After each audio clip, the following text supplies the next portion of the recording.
BA part first के बच्चों, आज मैं आपको कहानी के विषय में बताऊंगी जो चंद्रधर शर्मा गुलेरी की लिखी हुई है।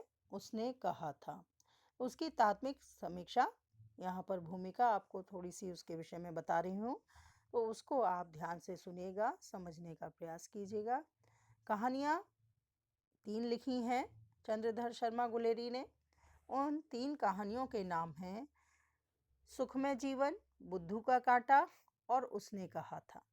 लेकिन उनको जो ख्याति मिली है, इन सुखमय जीवन बुद्धू का कांटा से नहीं, विशिष्ट ख्याति जो उन्हें प्राप्त हुई है वो उसने कहा था कहानी से प्राप्त हुई है। ठीक। अब जो गुलेरी जी का स्थान कहानीकार के रूप में या हिंदी साहित्य में जो उनका विशिष्ट स्थान उनको प्राप्त हुआ है, ख्याति मिली है, यश मिला है, तो वो उनको उसने कहा था कहानी से मिला है। उसने कहा था कहानी हिंदी साहित्य का स्तंभ मानी जाती है। इस कहानी ने गुलेरी जी का नाम हिंदी साहित्य में अमर कर दिया। अब इसमें देखिएगा कि कई हैं, बहुत सारे हैं साहित्यकार, कुछ ना कुछ लिखते रहते हैं, किंतु आप ये देखिए कितनी कम, केवल 3 कहानियाँ उन्होंने जो ये लिखी और उसमें उनको ख्याति मिली, या ये कहिए कि वो उनको लिखकर अमर हो गए। तो लेखक की जो असंख्य कृतियाँ हैं, चाहे वो कितनी भी रचनाएं करे, असंख्य लिखे, लेकिन वो इतनी महत्वपूर्ण स्थान नहीं रखता कि हमको ज़्यादा लिखना है, संख्या ज़्यादा लिखनी है, लेकिन वो रचना कैसी होनी चाहिए? गुण संपन्न। तो जो गुलेरी जी की जो रचना है वो गुण संपन्न होने के कारण उन्होंने विशिष्ट स्थान प्राप्त किया या श्रेष्ठता प्राप्त की। ये गुलेरी जी इसका उदाहरण है। हिंदी साहित्य में कहानीकार के रूप में जो कीर्तिमान स्थापित करने वाले गुलेरी जी हैं, उनका साहित्यकार व्यक्तित्व का मूल्यांकन करते हुए डॉक्टर नगेंद्र जी भी कहते हैं, लिखते हैं वो, कि 39 वर्ष की अल्पायु में ही समस्त दिशाओं को उद्भाषित कर यह प्रकाश पुण्य भी तिरोहित हो गया। मात्र 39 वर्ष के थे ये गुलेरी जी, और तभी उनकी मृत्यु हो गई। तो वो कह रहे हैं कि ये जो प्रकाश पुंज था ये चला गया, और विद्वान लोग अनुमान लगाते रह गए कि यदि कुछ और समय मिलता तो वह हिंदी जगत को समग्र आच्छादित कर लेता। विद्वान लोगों का ऐसा मानना है, नगेंद्र जी ये लिख रहे हैं, कि अगर ये कुछ और समय रहते तो हिंदी जगत में समग्रता से छा जाते। गुलेरी जी हिंदी साहित्य के उन साहित्यिकों में से थे जिन्होंने कम लिखा, लेकिन उनको उस कम लिखने पर ही अत्यधिक ख्याति उनको प्राप्त हुई। उसकी वजह यूं ही नहीं मिली ख्याति, कहने का अभिप्राय ये है कि उन्होंने इतनी श्रेष्ठ कहानी लिखी जिसका जो है जो हिंदी कहानी का स्तंभ भी कही गई, और जिसके कारण उनको ये यश प्राप्त हुआ। तो कुछ ना कुछ तो विशेष बात है उसमें। आइए हम देखते हैं कि क्या है इसमें। गुलेरी जी की तीनों कहानियों की विषय वस्तु का आधार समाज और व्यक्ति संबंध है। समाज और समाज में रहने, समाज कोई ईंट गारा चूना नहीं है। समाज क्या है? व्यक्तियों से मिलकर ही और उनके परस्पर संबंध निर्वाह से एक समाज बनता है। तो उसमें उसने कहा था कहानी की जो मूल संवेदना है, उनकी 2 अन्य कहानियों की तरह प्रेम और कर्तव्य, यानी उसने कहा था कहानी में भी समाज है, व्यक्ति है, और उसकी जो मूल संवेदना बताई गई है वो क्या है कि प्रेम और कर्तव्य। उन दोनों कहानियों में भी प्रेम और कर्तव्य है, सुखमय जीवन और बुद्धू का कांटा, और इसका भी जो विषय है वो प्रेम और कर्तव्य से जुड़ा है।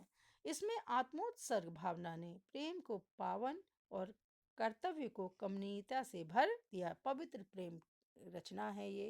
इसमें त्याग और बलिदान की कथा है, एक ऐसा प्रेम जिसमें स्वार्थ नहीं है, निस्वार्थ भाव है। तो प्रेम और कर्तव्य का ऐसा कलात्मक संपुट अन्यत्र दुर्लभता से ही प्राप्त होता है, कठिन होता है, ऐसा इसमें दिखाया गया है। आचार्य शुक्ल ने भी, आचार्य शुक्ल, आचार्य रामचंद्र शुक्ल ने भी इस कहानी की भाव विभोर होकर प्रशंसा करते हुए कहा, यथा संस्कृत के प्रकांड प्रतिभाशाली विद्वान हिंदी के अनन्य आराधक श्री चंद्रधर शर्मा गुलेरी जी की अद्वितीय कहानी उसने कहा था संवत 1972 अर्थात सन 1915 की सरस्वती में छपी थी। अब आप ये देखेंगे कि संवत हमने 1972 लिखा है और सन जो है 1915। तो यहाँ पर सन और संवत में 57 साल का अंतर होता है। मैं ये आपको बताना चाह रही हूँ। उसमें पक्के यथार्थवाद के बीच सुरुचि की धर्म मर्यादा के भीतर भावुकता का चरम उत्कर्ष अत्यंत निपुणता के साथ संपुटित है। तो 1915 में ये कहानी सरस्वती में छपी थी और साथ ही इसमें क्या है, धर्म मर्यादा और यथार्थ इसमें, और साथ ही भावुकता का चरम उत्कर्ष भी दिखाया गया है। इसकी घटनाएं ही बोल रही हैं, पात्रों को बोलने की अपेक्षा नहीं, यानी पात्रों से अपेक्षा नहीं है, घटनाएं ही सब कुछ कहने में समर्थ हैं। कथा संगठन में यद्यपि गुलेरी जी ने संयोग और आकस्मिक घटनाओं का सहारा लिया है, किंतु उससे कहानी की स्वाभाविकता में कहीं कोई अंतर दिखाई नहीं देता है। तो ये आगे मैंने आपको ये समझाया कि कथानक में कौतूहलता, जिज्ञासा को निरंतर बनाए रखना इनकी कहानी कला की विशेषता है। कथ्य और शिल्प की प्रौढ़ता प्रौढ़ता परिपक्वता, गंभीरता है उसमें और कलात्मकता है। उसने कहा था कहानी में संपूर्णता के साथ हमें दिखाई देती है, उभरी है, अर्थात उसमें दिखाई देती है। इसमें हास्य व्यंग्य रोचकता को उत्पन्न करता है, इसमें हास्य व्यंग्य भी है, जिससे कि कहानी में रोचकता बनी रही है। कहानी का प्रारंभ, मध्य, अंत आकर्षक एवं कलात्मक है। आगे, कहानी का पात्र लहना सिंह एक ऐसा व्यक्ति है जो बचपन की प्रीत से प्रेरित होकर अपने वचन का दृढ़ता से पालन करता है। बचपन का प्रेम है उसका, लेकिन उस प्रेम का वो ता जिंदगी निर्वाह करता है। वह अपनी प्रेमिका के सुहाग तथा वात्सल्य की रक्षा के निमित्त आत्मोत्सर्ग करता है।